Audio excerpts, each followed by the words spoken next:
আজ থেকে আমাদের সকল সম্পর্ক এখানেই শেষ। তোমার কি মাথা ঠিক আছে?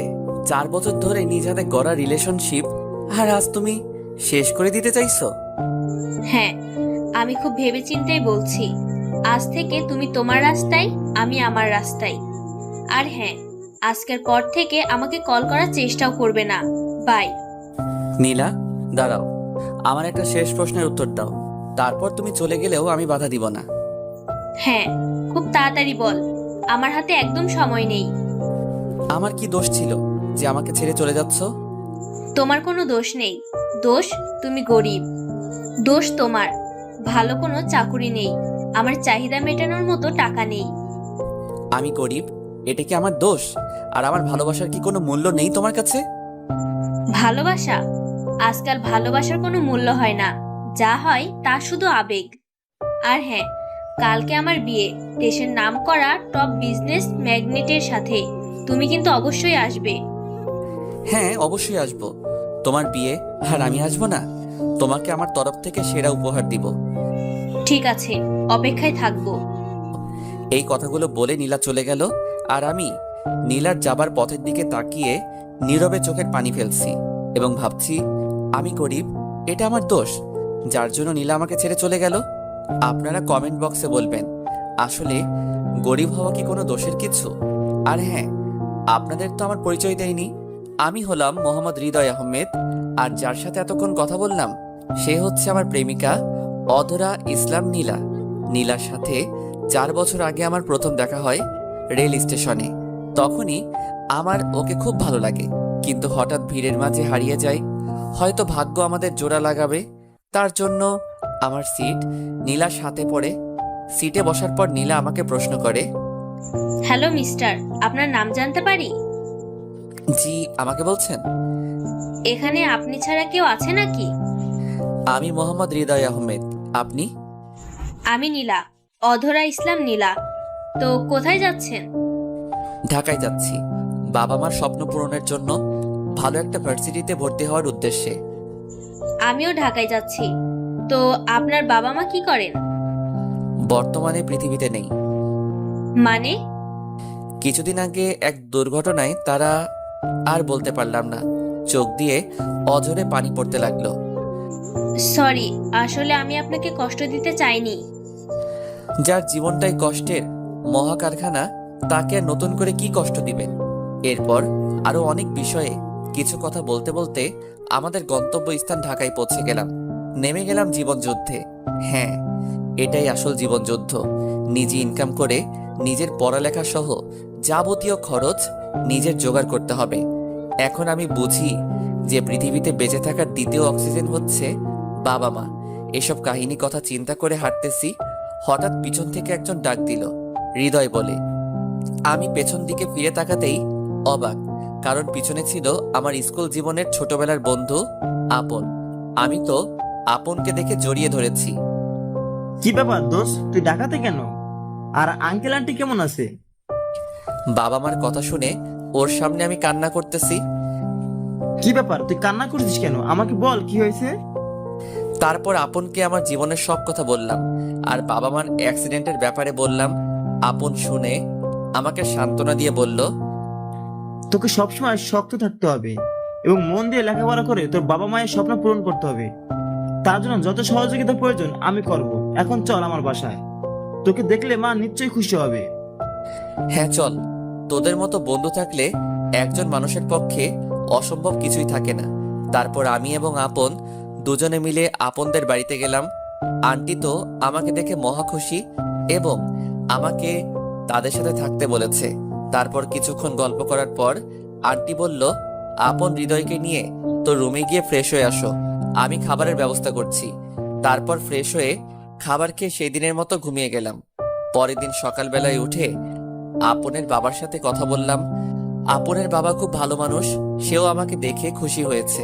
আমি মনে মনে চিন্তা করলাম, যাক, মাথা গোজার স্থান তো হয়েছে, এবার পড়ালেখার খরচ চালাতে কোনো কিছু করতে হবে।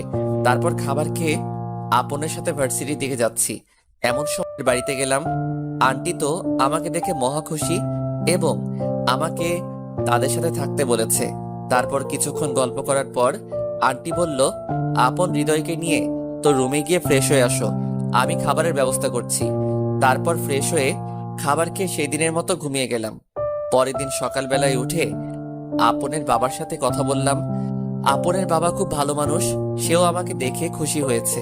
আমি মনে মনে চিন্তা করলাম, যাক, মাথা গোজার স্থান তো হয়েছে, এবার পড়ালেখার খরচ চালাতে কোনো কিছু করতে হবে। তারপর খাবার খেয়ে আপনের সাথে ভার্সিটির দিকে যাচ্ছি। এমন সময় আবারও নীলার সাথে দেখা। হাই, কেমন আছেন? আলহামদুলিল্লাহ ভালো, আপনি? ভালো। তা আপনার সাথে উনি কে? আমার বন্ধু আপন। আর আপন, ইনি হচ্ছেন নীলা, ট্রেনে দেখা হয়েছিল। হাই নীলা। হাই। তো এবার যাওয়া যাক। হ্যাঁ চলো, দেরি হয়ে যাচ্ছে। তারপর ভার্সিটি থেকে ভর্তি হয়ে বাড়িতে ফিরলাম। আসলে আমার রেজাল্ট ভালো থাকায় এত বেগ পোহাতে হয়নি। আপনের সাথে ঘোরাফেরা করতে করতে আজকের দিন খুব ভালোভাবে শেষ হয়ে গেল। রাতে খুব তাড়াতাড়ি খাবার খেয়ে ঘুমিয়ে পড়লাম, কারণ কালকে থেকে আমার ক্লাস শুরু। আর হ্যাঁ, আপন ও আমার সেম ইয়ার, ওরও ক্লাস আছে, তাই আমার সাথে আপনও ঘুমিয়ে পড়ল। পরের দিন খুব তাড়াতাড়ি উঠে খাবার খেয়ে আপনের সাথে ভার্সিটিতে পৌঁছালাম। তারপর ক্লাসে ঢুকে আপনের সাথে বসে আছি, এমন সময় পিছন থেকে কে যেন বলে উঠল, আপনি এখানে? পেছনে তাকাতেই আমি আবারও 333 ভোল্টের শক খেলাম, কারণ পেছনে ছিল নীলা। আপনি এখানে? কেন, হাসতে মানা নাকি? তা হবে কেন? আগে কখনো দেখিনি তো, তাই জিজ্ঞেস করলাম। আপনি কি এখানে আগে থেকেই পড়েন? হুম। তাহলে আপন আপনাকে চিনল না কেন? কে বলেছে চিনে নাই? এমনি না দেখার ভান করেছে। তো মনোযোগ দিয়ে ক্লাস করেন, আমি যাই। এ কথা বলে নীলা চলে গেল। অন্যদিকে দেখি আপন একটা মেয়ের সাথে কথা বলছে। আমি তাদের কাছে গিয়ে শুনি, প্লিজ বাবা, রাগ করো না। কালকে হৃদয়ের সাথে ভার্সিটিতে আসছিলাম, তাই তোমার সাথে দেখা করতে পারিনি। কি হৃদয় আর ভার্সিটিতে কেন? আমি গিয়ে তাদের কাছে গিয়ে আপন কিছু বলার আগেই বললাম, জি আমি হৃদয়, আর কালকে আমার ভর্তির জন্যই এসেছিলাম। ও সরি আপন, আমার ভুল হয়ে গেছে। না সমস্যা নেই। হৃদয়, তোর সাথে পরিচয় করিয়ে দিই। ও হচ্ছে হিমু, আমার জিএফ। হাই। হাই। আচ্ছা, তাহলে আমি আপনাকে কি বলে ডাকবো? ভাবি নাকি আপু? কেন হিমু বলে ডাকবা? আর তুই করে আপনকে যে যেভাবে ডাক। আচ্ছা, তাহলে তোকেও তুই করে ডাকতে হবে। তাহলে বন্ধু। আমি এক হাত এগিয়ে দিয়ে বললাম, বন্ধু। হিমুর সাথে কথা বলতে বলতে ক্লাসে স্যার চলে আসে। আজকে ভার্সিটিতে আমার প্রথম ক্লাস। একটু সংকোচ বোধ করলেও সবগুলো ক্লাস মনোযোগ দিয়ে করলাম। ক্লাস শেষে, হৃদয়, চল আজ আড্ডা দিব। হ্যাঁ চল, আজ সারাদিন খুব মজা করব। আপনারা হয়তো ভাবছেন রাকিব, সোহান এরা আবার কে? আজ ক্লাসে এদের সাথে পরিচয় হয়। তারপর আমি, আপন, হিমু, রাকিব, টুম্পা, সোহান আমরা সবাই অনেকক্ষণ আড্ডা দিলাম। সন্ধ্যায় আমি এবং আপন ওদের সবাইকে বিদায় জানিয়ে বাড়িতে এসে খাওয়া দাওয়া শেষ করে ঘুমের রাজ্যে পাড়ি জমালাম। এভাবে দিনগুলো বেশ ভালোভাবে চলছিল। নীলার সাথে খুব ভালো সম্পর্ক হয়। আর হ্যাঁ, আমি এখন আর আপনদের বাসায় থাকি না। আপনের বাবা মা আমাকে যদিও আসতে দিতে চাইছিল না, তবুও নিজের বিবেকের কাছে হার মেনে ওদের বাড়ি থেকে চলে আসি। কোনো রকম 2টা টিউশনি জোগাড় করে আমার খরচ চালাতে হয়। এমন সময়ে আমার ফোন বাজছে, ক্রিং ক্রিং। হ্যালো, আসসালামু আলাইকুম। কোথায় তুমি? কেন, বাসায়। ভার্সিটিতে আসবে না? যাবো তো। ও আচ্ছা, তাড়াতাড়ি এসো, তোমার জন্য একটা সারপ্রাইজ আছে। কি সারপ্রাইজ?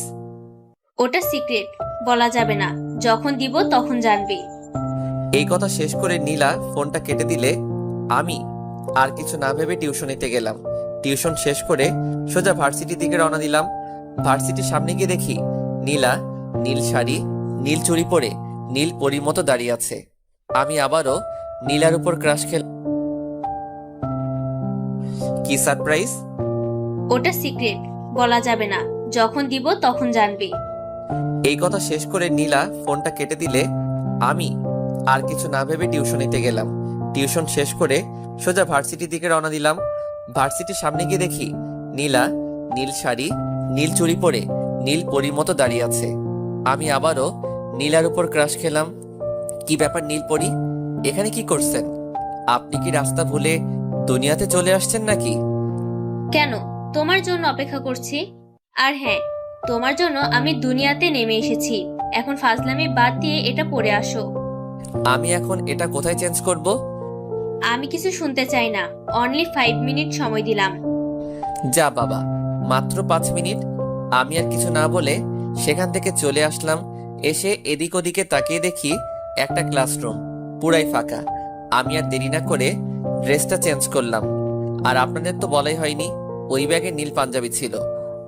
ওই নীল পরি, চলো, কাজ শেষ। আমার দিকে এমন ভাবে তাকিয়েছে, বিশ্বাস করেন পাঠক ভাইরা, মনে হয় আমি এলিয়েন। ওই কি হলো, আমি কি এলিয়েন না ভিন গ্রহের প্রাণী? যেমন ভাবে তাকিয়ে আছো কিছু না বলে। চলো, দেরি হয়ে যাচ্ছে। এই মামা, যাবেন? কোথায় যাবেন? কানন পার্ক। চলেন। ওই উঠো। আমি আর কিছু না বলে সরাসরি রিকশায় বসে পড়লাম। তোমাকে নীল পাঞ্জাবিতে বেশ লাগছে। তাই নাকি? তোমাকেও নীল শাড়িতে বেশ মানিয়েছে। তোমার জন্য। কি আমার জন্য মানে? বুঝলাম না। তোমার মানে বুঝতে হবে না, যখন সারপ্রাইজ পাবে তখন ঠিকই বুঝবে। এখন আর একটাও কথা বলবা না। ঠিক আছে, আমি আর কিছু বললাম না। এমন সময় রিকশাওয়ালা মামা বলল, মামা নামেন, চলে এসেছি আপনাদের গন্তব্যের জায়গায়। আমি আর নীলা নামলাম। নেমে আমি ভাড়া দিতে গেলে নীলা বলে উঠল, ওই, তোমাকে দাঁড়িয়ে থাকতে বলেছি না? ভাড়া কি দিতে বলেছি? আমার কথা না শুনলে। থাক, আর বলতে হবে না, বুঝেছি। তুমি ভাড়া দিয়ে রিকশাওয়ালা মামাকে ধন্য করো। আর কথা না বাড়িয়ে নীলা রিকশা ভাড়া মিটিয়ে দিল। তারপর হাঁটতে হাঁটতে পার্কের গেটের সামনে আসতেই নীলা আমাকে বলে উঠল, দাঁড়াও। কেন, ভেতরে যাবে না? ভেতরে যাব না কখন বললাম, কিন্তু এভাবে না। আর কিছু না বলে কোথা থেকে যেন একটা কালো কাপড় নিয়ে এসে নীলা আমার চোখ দুটো বেঁধে দিল। এবার চলো। আমিও ভদ্র ছেলেদের মতো ওর দেখানো পথে হাঁটতে শুরু করলাম। কিছু দূর যাওয়ার পর শুনি আপন, হিমু, রাকিব, সোহান, অন্তর এরা আমার উপর ফুল জাতীয় কিছু ছুঁড়ে মারছে আর বলছে, happy birthday to you, happy birthday to you my best friend Hriday. আমি তো এদের কার্যকলাপ শুনে অবাক। তাড়াতাড়ি চোখ থেকে কাপড় সরিয়ে দেখি আমার চারপাশে ফুল দিয়ে সাজানো এবং আমার সামনে একটা জন্মদিনের কেক। তোদের সবাইকে অনেক ধন্যবাদ বন্ধু, আমাকে আমার একটা সারপ্রাইজ দেওয়ার জন্য। আরে আমরা এসব কিছুই করিনি, এই সব কিছু নীলা করেছে। সব ধন্যবাদ তুই নীলাকে দে, আমরা তো শুধু তোর জন্মদিনের অতিথি মাত্র। আজকে যে তোর জন্মদিন সেটা তো আমরা জানতামই না, বরং নীলাই আমাদেরকে জানিয়েছে। আমি যেই নীলার দিকে তাকিয়েছি ঠিক তখনই নীলা একগুচ্ছ গোলাপ ফুল নিয়ে হাঁটু গেড়ে মাটিতে গেথে আমাকে বলতে শুরু করলো, যদি বলো তোমার কথা মনে পড়ে কতবার, আমি বলবো চোখের পাতা নড়ে যতবার। যদি বলো তোমায় ভালোবাসি কত, আমি বলবো আকাশে তারা আছে যত। হবে কি আমার জ্যোৎস্না রাতের তারাগুনার সাথী? কথা দিলাম সারা জনম রাখবো তোমায় আমার কাছে বাঁধি। নীলার কথা শুনে আমি কি বলবো ভেবে পাচ্ছিলাম না, কারণ আমি অসহায়, যে কিনা দুনিয়ায় এক পানিতে ভাসমান শ্যাওলার মতো। আমার ভাবনার ছেদ ঘটিয়ে আপন বলল, কি হলো, চুপ করে আছিস কেন? আমার দ্বারাই এই সবকিছু সম্ভব নয়। নীলা দাঁড়িয়ে বলতে শুরু করলো, কেন সম্ভব নয়? কি নেই আমার? টাকা পয়সা গাড়ি বাড়ি সব আছে, শুধুমাত্র তোমাকে ভালোবেসেছি, এটাই কি আমার দোষ? সেদিন ট্রেনে যখন আমাদের দেখা হয় সেদিন থেকে আমি তোমাকে ভালোবেসে ফেলেছি।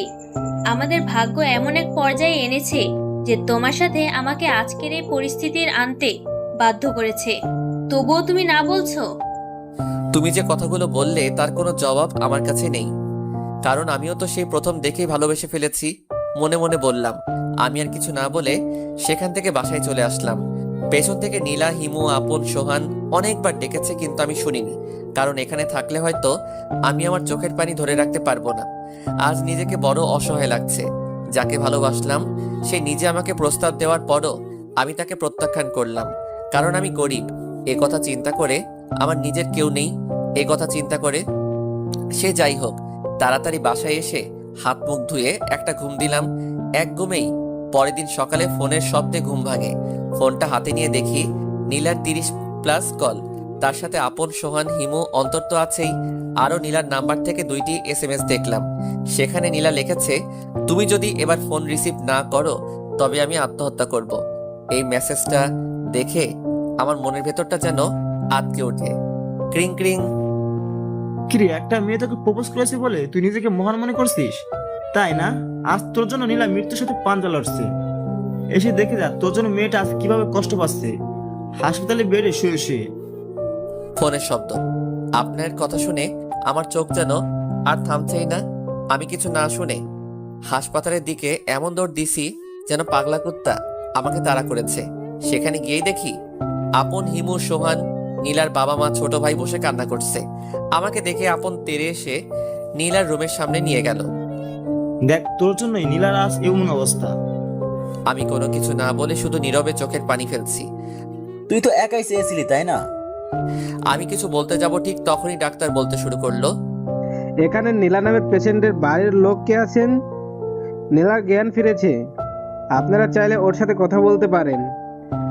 ডাক্তারের কথা শুনে আপন, হিমু, সোহান ও নীলার বাবা মা নীলার সাথে কথা বলার জন্য রুমে যায়। কিন্তু আমি বাদে। আমি মনে মনে ভাবছি কোন মুখ নিয়ে ওর সামনে যাব। তাই আড়ালে দাঁড়িয়ে নীলাকে একবার চোখের দেখা দেখে বাসায় চলে আসলাম। বাসায় এসে নামাজ আদায় করে মহান আল্লাহ পাকের দরবারে নীলার জন্য দোয়া করলাম। অন্যদিকে নীলার জ্ঞান ফেরার পর হসপিটালে। মা, কি হয়েছে তোর? তুই কি আমাদের কথা একবারও ভাবলি না? সরি বাবা, আর কোনোদিন এসব করব না, ভুল হয়ে গেছে। ঠিক আছে মা, তুই তোর বন্ধুদের সঙ্গে রেস্ট নে, আমি আর তোর বাবা তোর খাবারের ব্যবস্থা করছি। এই কথা বলে নীলার বাবা মা সেখান থেকে চলে গেল। তোর কি মাথা খারাপ নাকি? হুট করে মানুষ কি এসব চিন্তা মাথায় আনে? কি করব বল, হৃদয়কে যে আমি আমার প্রাণের থেকেও বেশি ভালোবাসি। ও যখন আমাকে না বলে এবং পরে আমার ফোন রিসিভ না করে, তখন আমার মাথা কাজ করা সম্পূর্ণ বন্ধ হয়ে গিয়েছিল। কি করতে কি করে ফেলেছি তা আমি নিজেই জানি না। তাই বলে এত বড় সিদ্ধান্ত নিবি? দয়া করে আপনারা একটু বাইরে যান, ওনার এখন বিশ্রাম নেওয়ার প্রয়োজন। ঠিক আছে ডাক্তার। নীলা, আমরা এখন আসি, আবার পরে আসবো। ঠিক আছে, যা। আর হ্যাঁ, হৃদয়কে একটু আসতে বলবি, ওকে খুব দেখতে ইচ্ছে করছে। তারপরও তুই ওকেই দেখতে চাইছিস যে তোর নিজের জন্য দায়ী? হ্যাঁ, আমার মৃত্যু আসলেও আমার চোখ শুধু ওকেই দেখতে চাইবে। ও মা গো, ট্রু লাভ। আচ্ছা ঠিক আছে, বল মনে। আর হ্যাঁ, এখন আমরা যাই, পরে দেখা হবে। এই কথা বলে আপন, হিমু, সোহান নীলার কাছ থেকে বিদায় নেয়। বিকেলবেলা। হ্যালো হৃদয়, কোথায় তুই? তাড়াতাড়ি ব্রিজের মাথায় মোড়টাতে চলে আয়, হসপিটালে যাব। না, আমি হসপিটালে যাব না। কেন, তুই কি চাস নীলা আবার বড় ধরনের কিছু করে বসুক? না, সেটা আমি কোনো দিনও চাই না। আমিও নীলাকে অনেক ভালোবাসি, কিন্তু আমার অবস্থানের কথা চিন্তা করে ওর প্রস্তাবে রাজি হইনি। আরে পাগল, যেখানে নীলা এই সম্পর্কে খুশি সেখানে তুই কেন এসব নিয়ে চিন্তা করছিস? ঠিক আছে, নীলা যদি এ সম্পর্কে খুশি থাকে তবে আমার কোনো আপত্তি নেই। তাড়াতাড়ি মোড়ে আয়, আপন আর হিমু ওরাও চলে এসেছে। ঠিক আছে, তোরা 5 মিনিট অপেক্ষা কর, আমি 10 মিনিটে আসছি। 15 মিনিট পর। কিরে, এত দেরি হয় এতটুকু আসতে? আমার দিকে তাকিয়ে, ওমা হিরো, আপনি কি শুটিং স্পট থেকে ভুল করে চলে এসেছেন নাকি? দয়া করে একটা অটোগ্রাফ দিন না প্লিজ।